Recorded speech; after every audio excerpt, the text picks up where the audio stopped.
Ladies and gentlemen, fellow workers in government, and our friends of the press, I am about to leave from Tokyo, Japan, where I attended the commemorative summit for the 50th anniversary of ASEAN-Japan relations and met with ASEAN leaders and Prime Minister Kishida Fumio. Throughout the summit and other related events, we discussed the future of ASEAN-Japan relations and emphasized the need for ASEAN to have an active role in maintaining peace, security, and stability in the region.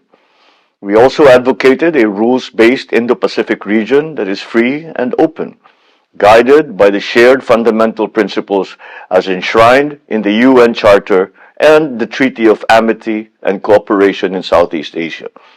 We highlighted the need to promote respect for sovereignty and territorial integrity, settlement of differences or disputes by peaceful means, and renunciation of the threat or use of force. I called attention to the worsening plight of the people of Myanmar and urged the proactive engagement of all stakeholders so as to alleviate the situation through the 5-point consensus, the United Nations mechanisms, as well as the AHA Center. The summit highlighted Japan's commitment to promoting friendship and camaraderie amongst the peoples of ASEAN and Japan through various initiatives, including the Japan East Asia Network of Exchange for Students and Youth, or Genesis program. This has been supported by the Philippines since 2007. Japan's people-to-people programs create not only long-term relationships, but also build trust, which is the basis of ASEAN-Japan cooperation across all sectors.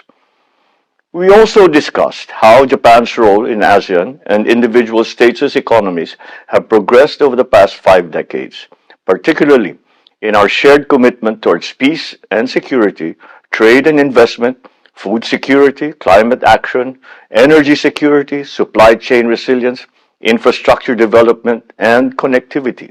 As permanent country coordinator for ASEAN-Japan economic relations, I assured ASEAN and Japan that the Philippines will continue to shepherd ASEAN initiatives and projects, not only to co-create a region of economic prosperity, but also an inclusive society that is ready for the future.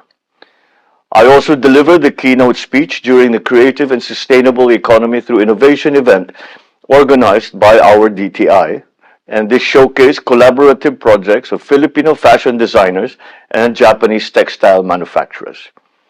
In the area of investments, I am pleased to update you on the progress of business commitments signed by our valued Japanese partners during my last visit to Japan in February.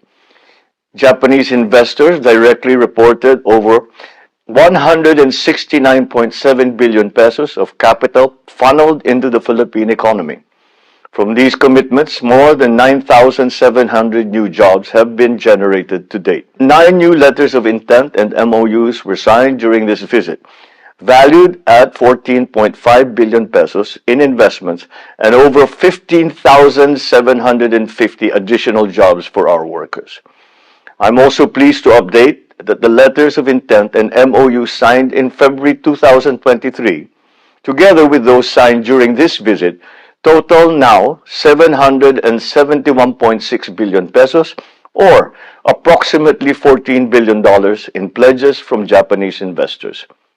This significant investment is anticipated to create around 40,200 jobs, marking a positive and promising development for our collaborative efforts.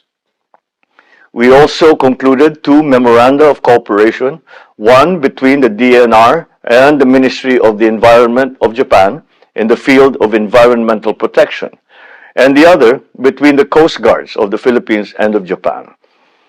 The conclusion of this MOC between Coast Guards strengthens an already excellent relationship. On this last day, I attended the Asia Zero Emissions Community, or AZEC, leaders meeting, where I apprised AZEC partner countries of the current Philippine initiatives towards promoting clean energy transition. I highlighted our experience in promoting clean energy projects such as the first wind farms in Southeast Asia in 2003 during my term as governor of Ilocos Norte, and I invited AZEC partners, including Japan, to invest in the Philippine renewable energy industry, to achieve not only the intention of the ASEC, but also the overall goal of the Paris Agreement. My administration will see to it that our constructive engagements with ASEAN, our external partners, our stakeholders, will continue to best serve our national interest, inasmuch as we promote the regional interest of peace and prosperity for the well-being of our people. Without a doubt, this summit reaffirmed the robust and enduring character of ASEAN-Japan relations. Maraming salamat po.